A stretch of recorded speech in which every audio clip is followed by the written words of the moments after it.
Part 2. She-Ra, The New Adventures, and 2000X. From 1982 through to 1988, 7 waves of Masters of the Universe figures were released. Wave 4, in 1985, introduced the Evil Horde. This tied in with the new spin-off show Mattel commissioned from Filmation, She-Ra, Princess of Power. This cartoon series was much like He-Man and took place in the land of Etheria, in another dimension. This was a curious mix of fantasy characters that appeared even more focus-grouped than He-Man. It came at a time when My Little Pony, Rainbow Bright and Strawberry Shortcake were ruling the roost, and Mattel's own Barbie had a thin plastic stranglehold on how little girls related to teen and adult femininity. In retrospect, at least She-Ra was strong and had a sword, fought for honor and freedom, and relied on her friends to back her up, without being useless on her own. Remember, Lion-O's signature move is basically calling for help. The way the toy line was divided, the girls got the good guy figures, namely She-Ra and all her friends of the Great Rebellion, though curiously not her alter ego Princess Adora, twin sister of Adam and separated at infancy. She was snatched away, as seen in her debut He-Man and the She-Ra The Secret of the Sword, by Hordak, her Skeletor analogue.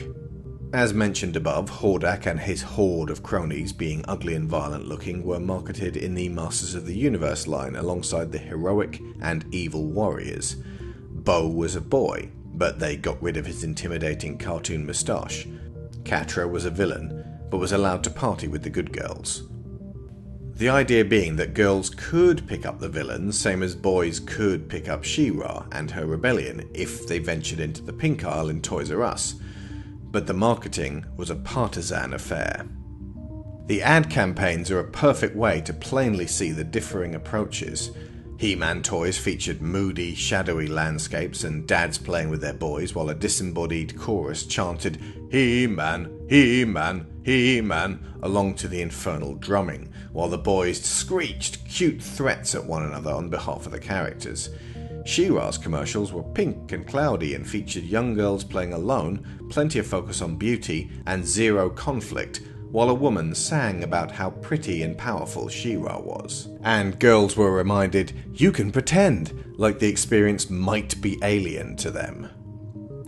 Conversely to the original He-Man show, the characters for She-Ra were created by Filmation, and Mattel made the tie-in toy lines based on those, with She-Ra and her friends being billed as dolls, not action figures. The Horde toys were all gruesome villains, but by and large they were made with brand new parts rather than reusing the standard MOTU arms, legs and torsos, and they were of course billed as action figures. He-Man and the Masters of the Universe had 2 65-episode seasons running from September 1983 through to December 1984, a curiously short period of only 15 months for such a milestone show. She-Ra picked up the next year and ran until December 1986. Its second season was cut short to 28 episodes, leaving 93 in total. It seemed to end abruptly with no resounding closure to the ongoing wars in either Etheria or Eternia. The MOTU toy line was still going and had added a 4th faction with Wave 5, the Snake Men. Wave 6 incorporated 3 characters from the movie in 1987. This was made by Canon Films, who were responsible for Superman 4: The Quest for Peace, and planned on making a Spider-Man movie. They were absorbed into MGM 10 years later. Masters of the Universe, the movie, was a goofy sci-fi romp that bore only a passing resemblance to either the Superman fantasy cartoon adventure that had its last episode some 3 years previously, or the more straight, barbarian adventure-focused early mini-comics. She-Ra was never mentioned. In fact, she hasn't been officially referenced on screen since she bowed out in '86.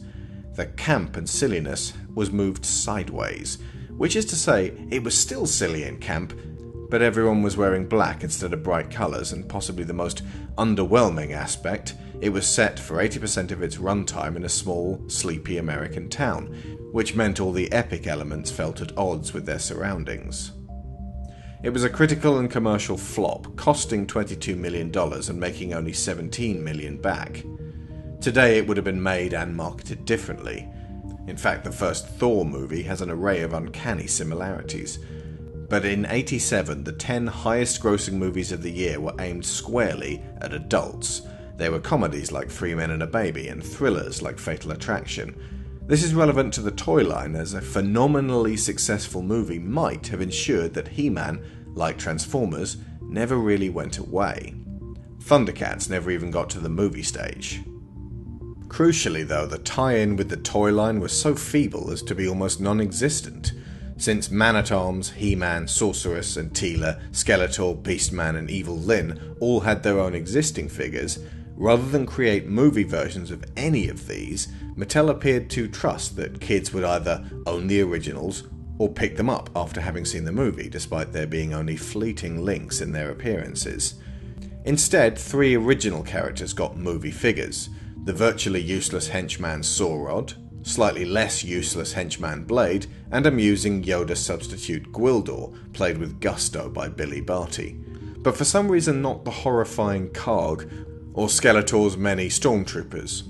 Sorry, I mean Cobra Iron Grenadiers. The lack of enthusiastic backing of the movie by Mattel pretty much sealed the doom of He-Man's one cinematic outing, though the 7th wave, consisting only of 2 figures, Laser Power He-Man and Laser Light Skeletor, and released only in parts of Europe, both slightly more resembled their movie counterparts, and form a bridge between the earlier MOTU series and what came next. 3 years later, He-Man made another appearance on TV with The New Adventures. For story fans, this is still supposed to be the original Prince Adam, transported to the futuristic planet of Primus to help out the beleaguered heroes, the Galactic Guardians of the Galaxy, there as He-Man. Skeletor accompanied him to lead the evil mutants in opposition. This ran for 65 episodes from September to December in 1990, and actually had a proper ending whereby He-Man saved the planet and Skeletor was left hurtling through space, vowing to return. He didn't.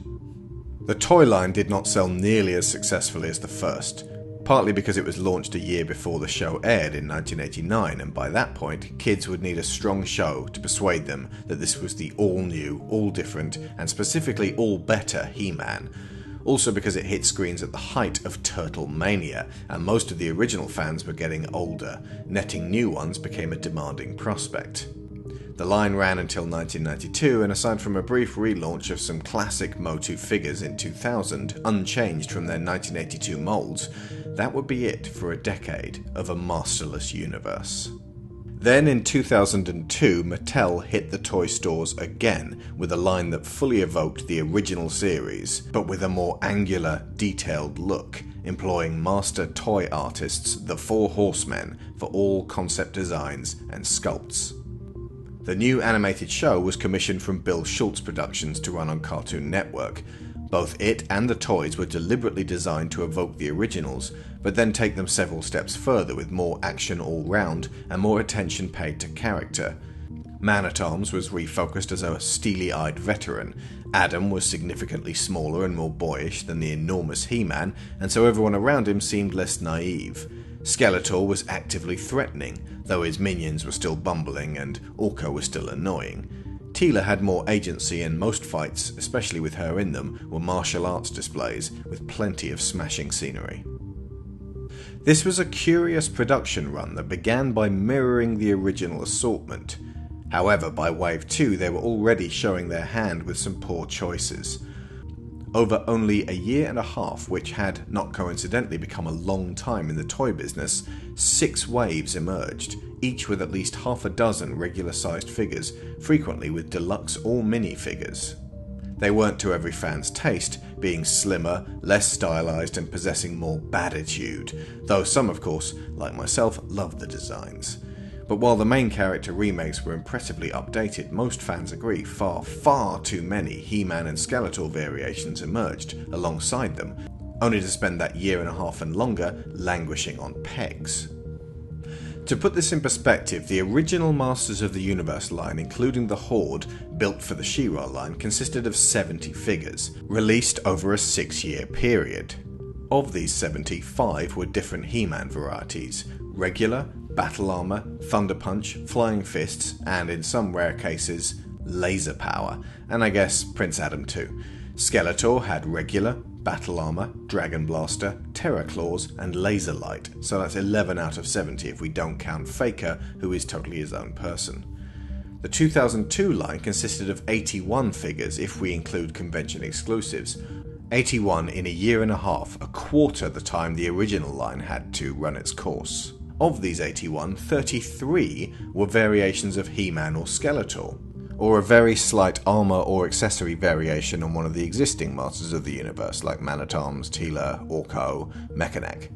12 of the 81 were repaints of existing figures. That's nearly 15% of the total figures, which doesn't sound like much, but it can be dismal and overbearing to walk into KB Toys and find a bunch of garish Skeletors of exactly the same sculpt you already own, or just the same guy with different armour looking back at you when you were searching for Ram Man or Too Bad or Manny faces.